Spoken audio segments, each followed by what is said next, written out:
Hello there folks, my name is Spoonks and welcome back to another episode of Box Office Chat. This is the show where I break down the top 5 domestic box office results, see where each movie landed, and see how well each movie did, so let's get started. Number 5 was Inside Out 2, making $6.8 million this weekend, adding to a domestic total of $626 million and a worldwide total of $1.5 billion. I thought last weekend would be the last time we would see this movie in the top 5. I thought there would be a lot more interest for Harold and the Purple Crayon. Well, not a lot, but I thought that movie would at least make enough to top Inside Out 2 in its 8th weekend, but that was not the case. More people wanted to go see the film that's been out for almost 3 months than the new family film. I think that says a lot more about Harold and the Purple Crayon than it does for Inside Out 2, but I digress. This is still a very impressive run. Again, it was able to top the new family film, even though it's been in theaters for way longer than the other film, which is very, very impressive to see. And because of that, it is now the 12th biggest film of all time domestically and the 10th biggest film of all time worldwide. It is still roughly less than 100 million away from surpassing the 2019 Lion King film. It just opened in Japan, so hopefully those numbers will get it to where it needs to in order to finally surpass the 2019 Lion King film, because I know a lot of people still count that as an animated film, and I do hope soon that it is able to surpass that. I think we would all prefer it if it did surpass that, but still, you know, we're heading into the dog days of the summer. Summer's winding down, kids are about to go back to school, and you know, obviously we're heading into the slowdown period for this film, but man, what a run this has had. I think it's safe to say that now this will be the last time we see Inside Out 2 in the top 5. What a run, man. This is something for the history books. I don't think we'll see anything like this for a while. You know, this just really overperformed, defied all expectations, and made a huge name for itself at the box office. We'll see how much longer it has for the king of the box office this year. It's got some competition, we'll talk about that later, but man, what a run. Definitely one for the history books for sure. Number 4 was, funny enough, Despicable Me 4, making $11 million this weekend, bringing its domestic total to $314 million and its worldwide total to $752 million.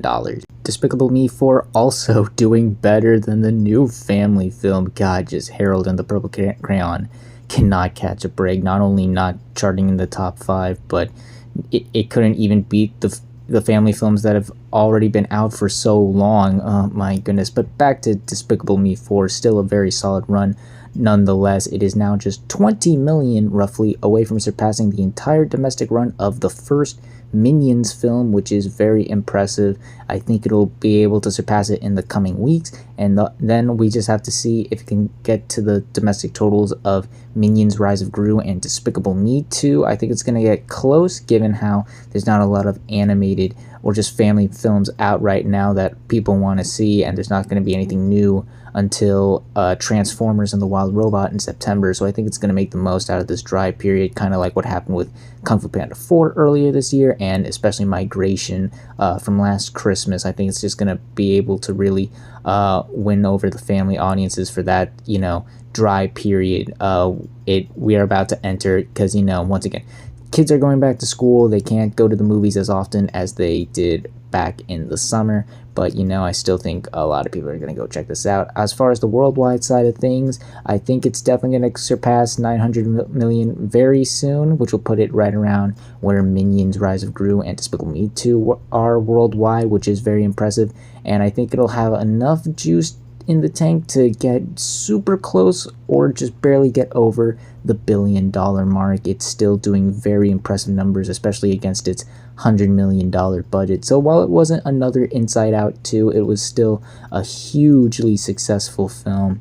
Nonetheless, again, this is a animated franchise that's been going on for over, well, technically 6 movies if you count the spin-off films. You'd think there would have been a drop-off at some point, but no, people still love these movies and still want to see these characters do wacky shenanigans. So yeah, once again, another solid weekend for Despicable Me 4. Number 3 was Trap, opening with $15 million this weekend domestically and $20 million worldwide. In terms of M. Night Shyamalan films that released in the 2020s, it's right in the middle between his other films. It did better than Knock at the Cabin, but it fell under Old, which released under worse circumstances, might I add.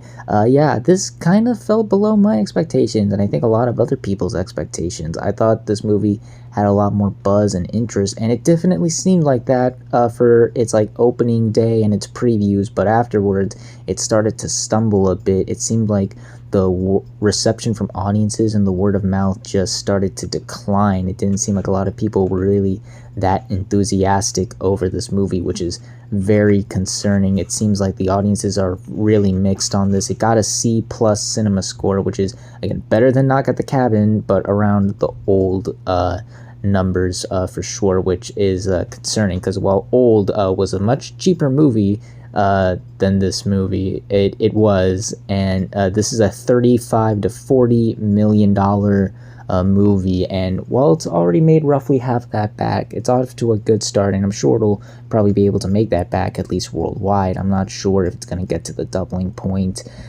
It just seems like the word of mouth on it isn't really there. People don't seem to be really, again, enthusiastic or positive about this thing. I've heard some very mixed, polarizing things about the ending, and unfortunately with a new like horror thriller-esque type movie coming out in a couple weeks with Alien Romulus, I feel like this might get overshadowed by that, and even some other of the holdovers from late July, and even some other August movies that may surprise. So yeah, this isn't a bad opening. I don't want to make this out like a downer. Again, this is only a $35-40 million movie. It's made roughly half of that back. This is I'd say a decent start, but it's going to need a lot of help to get it where it needs to, and unfortunately I'm just not sure if it's going to be able to. I could be wrong.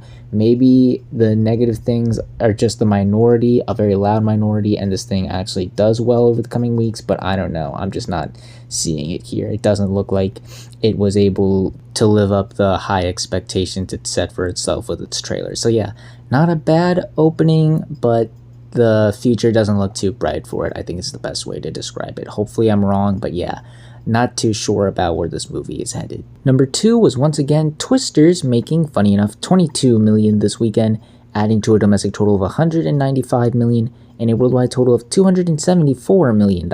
So it seems last weekend was just a minor bump in the road for this film, as the film was able to pick itself back up from the rut. It only dropped 35% from last weekend, which is a great hold. It just had to deal with the competition last weekend.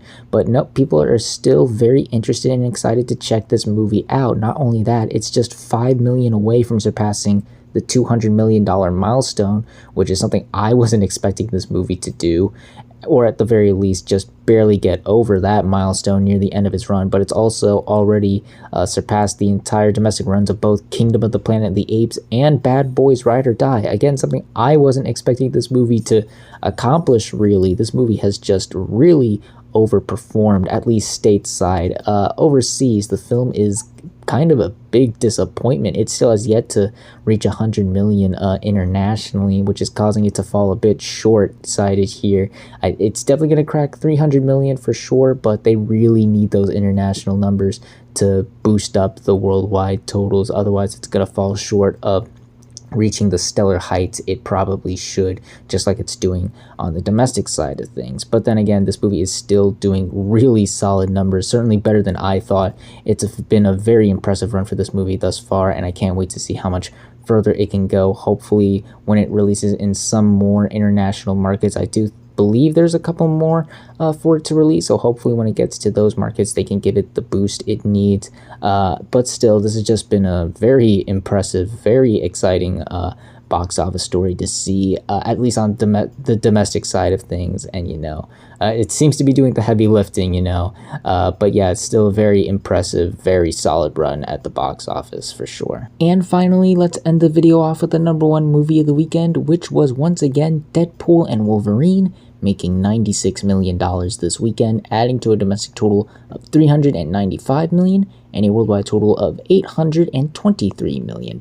So Deadpool and Wolverine actually held very well for a huge blockbuster. It was actually only able to hold 54% from its first weekend. That is a really impressive hold, especially given how much it made its first weekend and how typical it is to see these types of movies plummet in their second weekend after that, because usually that's when all of the big fans are gonna go and the hype dies down soon after that. It's very front loaded, yada yada yada. But no, it seems like people genuinely want to go and see this movie again or just for the first time, and because of that, it is now officially the highest grossing R-rated film of all time domestically. That's right, Marvel Jesus beat actual Jesus, as it has surpassed The Passion of the Christ, the first Deadpool, American Sniper, and Joker. Worldwide, it's now the third biggest R-rated film of all time, as it topped the first two Deadpool movies, but still sits behind Oppenheimer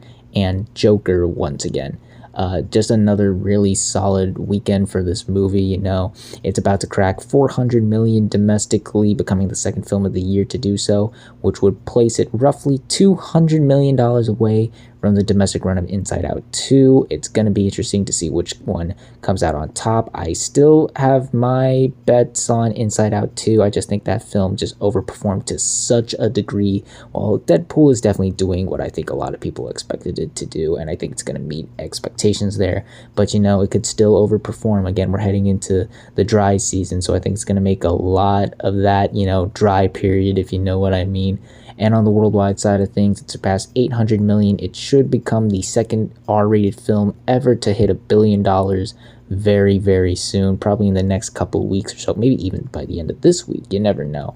But yeah, just another solid weekend for Deadpool and Wolverine. It is truly ending the summer strong. We'll see if there are any other movies that can reach this film's height. I feel like we're going to get a couple more later this year for sure, but yeah, it's not going to be for a while for sure. This movie is, once again, like Inside Out 2, a league of its own right now. It's doing very, very well. It is the movie to see right now for good reason. A lot of people are really liking it, really enjoying it, and encouraging others to go and check it out. Yeah, just another solid weekend for Deadpool and Wolverine. And those were your top 5 domestic box office results for this weekend, but we're not quite done yet, as we've got another week ahead of us and new movies hitting theaters. And this weekend we have 2 new wide releases, the first being Borderlands, the film adaptation of the beloved video games of the same name. This really feels like a blast from the past, and not in a good way. You see, in a day and age where video game adaptations are actually good and beloved, you know, you got your Detective Pikachus, your Sonics, your Marios, your Last of Us. This is like back in the before time where the best video game adaptation was, well, the Angry Birds movie. And that's why I'm not expecting a lot from this movie. The diehard fans do not seem to be thrilled about this movie, and general audiences don't seem to care that much about this film. There's been a lot of comparisons thrown to Guardians of the Galaxy, the fact that a lot of the humor seems very juvenile and immature, and there's just not a lot of interest or buzz around this film. The trailers have not been well received by anyone I know, pretty much, and even though they are marketing it relatively well, they've been trying. I've been seeing some stuff here and there. It's just not getting interest up, unfortunately. So this is looking like another big box office disappointment. Unfortunately, I just don't see this movie really turning this around, unless by some miracle this movie is actually really, really, really good. I don't see this movie turning this ship around. So yeah, I'm not expecting a big opening here. And then there's It Ends With Us, another film adaptation. This time it's based off the beloved book by Colleen Hoover of the same name. Now, I know a lot of people aren't expecting much of this. This may be a couple people's first time even hearing about this film. But folks, let me just say this. I think this is going to really, really surprise. We are in what I would like to call the rom-comazance. We've had so many rom-coms come out recently that not only have been very popular, but have also done really well at the box office. You know, The Lost City, Ticket to Paradise, and of course, Anyone But You from last year. And this looks to be no different. The book this thing is based off of is huge. It was the best-selling book of 2022 and 2023. People love this book, and the marketing has been very solid. I've been seeing a lot of promos and stuff for it here and there, and the buzz also seems to be relatively high. I see people talking about it and getting excited about it, and I even did some digging, and the pre-sales at my theater are really impressive. Certainly thought a lot bigger than what I thought they would be. So we could see our first like big August surprise here. I think this movie is going to really surprise people. It's not going to be another Deadpool and Wolverine. It's definitely not going to be another Twisters, but something that really shakes things up and catches people off guard. So yeah, I have a lot of high expectations for this, but we'll see how well this movie truly does, as well as the rest of the movies that land in the top 5 on the next Box Office Chat. And that's going to do it for this week's episode of Box Office Chat. What did you all think of the results? Were you satisfied, unsatisfied? Comment down below and let me know. If you like this video, hit the like button. If you like this channel, hit the subscribe button. Follow me on all the social media links right there. And until next time, everyone, stay sharp.